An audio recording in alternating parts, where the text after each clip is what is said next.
Türkistan, Kazakistan, Kırgızistan, kadın Türkistan.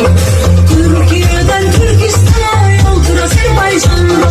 Türkiye'den Türkistan'a yoldur Azerbaycan.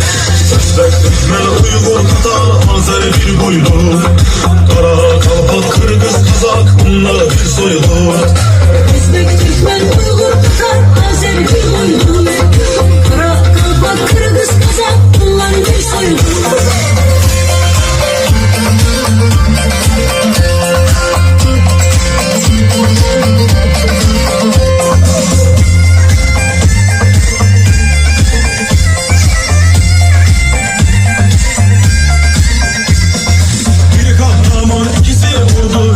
Türkoğlu, saltanatlar kurdu, doğudan batıya doğru.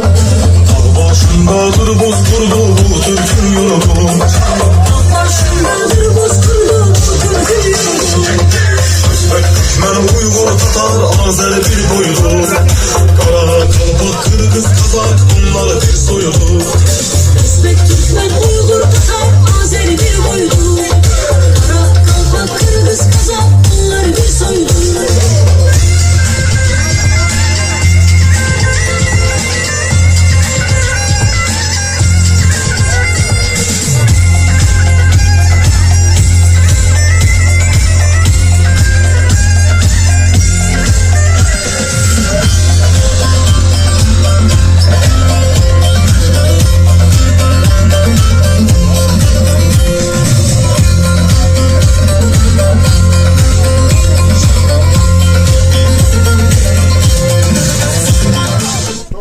Bir tane toplum